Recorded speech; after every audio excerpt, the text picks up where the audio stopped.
Bolsonaro fala em tirar PCdoB do Maranhão e lançar Tarcísio em São Paulo.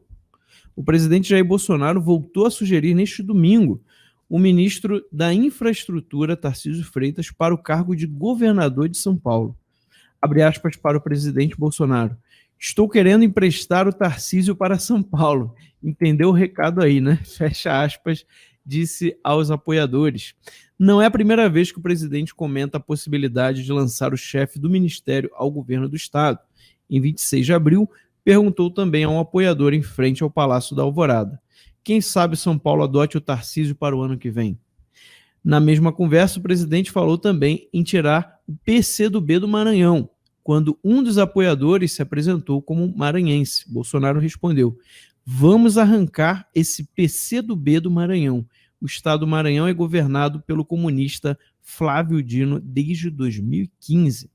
Carlos, várias coisas aqui para a gente comentar. Primeiro, Tarcísio Freitas em São Paulo, Carlos. Olha, a gente já está vendo outros nomes que foram colocados, do Abraham Weintraub, o do deputado Luiz Felipe de Orleans e Bragança, não me lembro agora de um outro que se candidatou, e agora estava se candidatando o Tarcísio.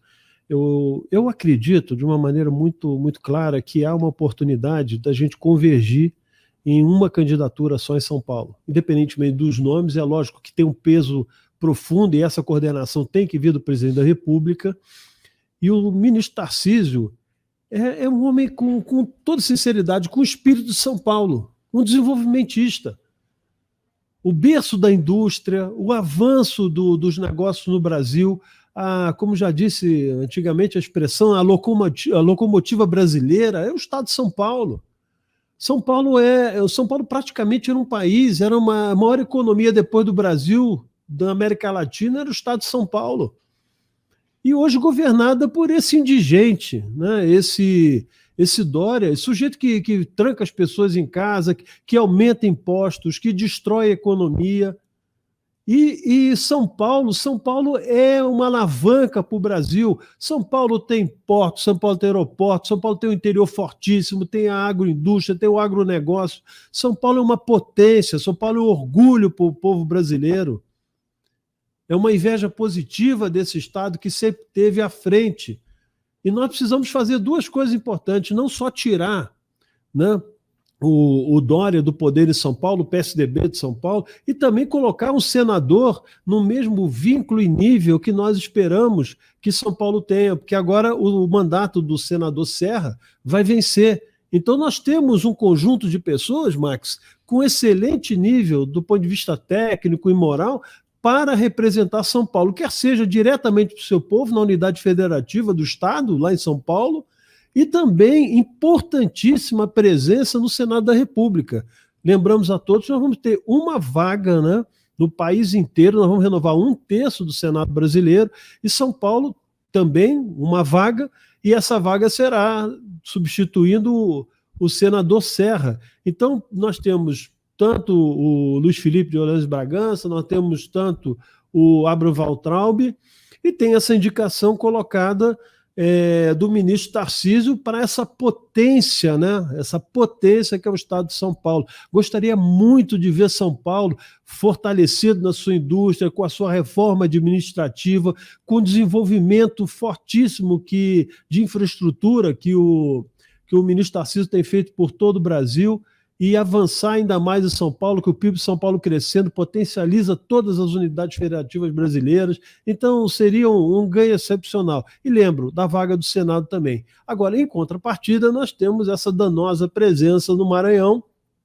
do Flávio Dino, né? Homem da dependência do Estado, quer dinheiro para fazer exatamente a manutenção da pobreza.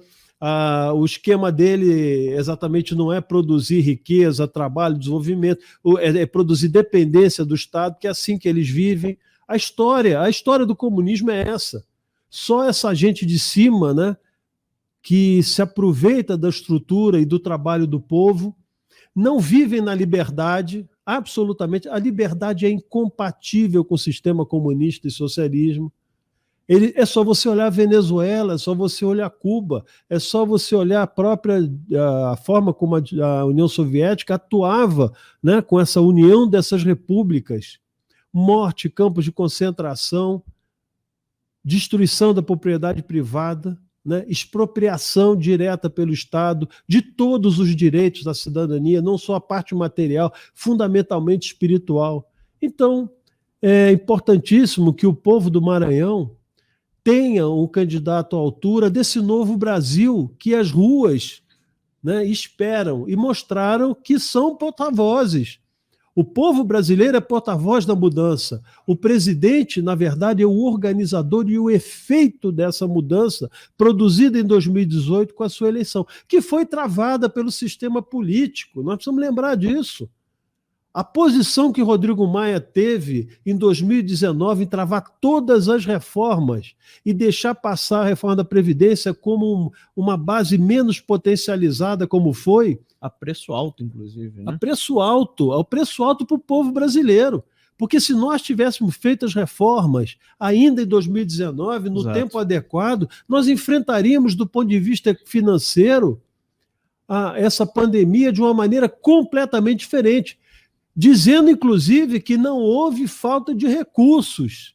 Se a gente tivesse feito a reforma da Previdência, a gente não teria. Mas vocês imaginam se nós tivéssemos feito a reforma tributária, a diminuição do Estado, né? Até mesmo a própria autonomia de recursos de repasse da União para as unidades federativas dos estados e municípios. Então nós viveríamos numa outra situação, enfrentaríamos essas realidades da pandemia, da crise sanitária, de uma maneira totalmente diferente. Mas vocês vejam que esse mesmo grupo do Rodrigo Maia, que o governador do Maranhão faz parte, o Flávio Dino, eles fazem base, inclusive, de oposição tanto no Senado quanto na Câmara Federal, e apoiaram todas essas medidas restritivas à população e à economia, exatamente é isso. Tanto é que os índices do Maranhão são dos piores de IDH. IDH, com certeza, você vai olhar, você vai ver que não há avanço de desenvolvimento nenhum no Maranhão. O que você vê exatamente é essa política, é a retórica, é o discurso, é simplesmente a narrativa, né, acompanhada dessa imprensa. E outra coisa, hein? Uma imprensa muito financiada por eles. Eles financiam, não tem dinheiro para a população, melhoria das condições do Estado, gerar economia, possibilidade de desenvolvimento. Não, mas a imprensa tem recursos, em São Paulo a imprensa tem recursos, levam até programas assim de baixíssima audiência, né, que circulavam no domingo, levam agora para como é que chama? A rede ali eu que não gosto nem de falar que é o Padre Anchieta, mas enfim, é a Fundação Padre Anchieta, que tem aquela rede lá em São Paulo, né, que contratou um programa por 8 milhões e tanto, com dinheiro o dinheiro do povo do estado de São Paulo. Exatamente. Enfim. Então é isso, é isso que a gente tem que ver. Nós temos que, nessas eleições agora, de 2022, nós já identificamos esses grupos que são antidesenvolvimentistas, que não querem que o Brasil avance e que querem se aliar a países cuja liberdade são totalmente cerceadas e são frontalmente contra a Constituição. Eu peguei um outro pedaço aqui da Constituição que rege a linha eu vou pegar aqui, da linha vamos dizer assim, das relações internacionais. Só para vocês terem uma ideia, o que a Constituição brasileira ela fala, se não me engano, é no artigo 3º, eu estou chegando lá, e vou colocar aqui para a gente dizer claramente o que significa as relações internacionais, o que se baseiam, né, as relações internacionais brasileiras. Aqui, não só, perdão, o artigo 3º ele fala os objetivos fundamentais da República Federativa do Brasil: garantir o desenvolvimento nacional, erradicar a pobreza e a marginalização e reduzir as desigualdades sociais e regionais. Esse deveria ser o papel de um governador, principalmente de um estado pobre como o Maranhão, explorado há anos e anos pela oligarquia Sarney e daqueles que que dali advieram, né? Então, é um negócio muito, muito, muito claro para nós. E daqui a pouco, Max, eu passo a questão das relações internacionais aqui na Constituição brasileira. E tem uma coisa que eu acho interessante a gente comentar, Carlos, que é o seguinte: a gente tem no Brasil um partido cujo nome é Partido Comunista do Brasil. Você tem um governador eleito desse partido, né? Por isso a gente pode falar, né, o comunista Flávio Dino. E aí você se pergunta o seguinte: eles ficam com essa narrativa, né, essa mentirada de chamar de fascista, né? Fica essa coisa de fascista, de genocida e tudo. Agora, o comunismo é um dos que mais mataram pessoas no mundo. Você vê quantas pessoas matou Stalin, quantas pessoas matou Mao Tse-tung. Foram mais de 100 milhões de mortos. Se somar, vai dar mais de 100 milhões. Mais de 100 milhões de mortos. Pol Pot, né? Pol Pot. Ou seja, você vê vários. E como que você pode aceitar num país, né, um partido com o nome de comunista? Pessoas que defendem e celebram genocidas, de fato. No tá? plenário Aqui, da aquilo Câmara. É uma metáfora, exato. Fizeram uma comemoração no plenário da Câmara. Exatamente. Um absurdo. Então, é isso que o Eduardo Bolsonaro já falou. O comunismo precisa ser criminalizado, assim como o nazismo é criminalizado. Por quê? Porque são duas ideologias genocidas, tá? E maléficas. Isso não pode estar. Isso não pode existir no Brasil. Só que aí ninguém fala nada. Sobre isso, sobre a questão do comunismo, aí ninguém pode falar mal, né? Aí não há problema algum. Aí se celebra, aí é tudo uma maravilha. E os brindes de sangue, né, que eles fazem, certamente, porque não existe história de desenvolvimento. Me mostrem. Eu estou aqui disponível. Me mostre um país desenvolvido que seja comunista, socialista, me mostre. Eu posso mostrar a vocês o fracasso de toda a... E não é só uma dimensão econômica, é uma dimensão moral que destrói esses estados. É a falta de liberdade do seu povo.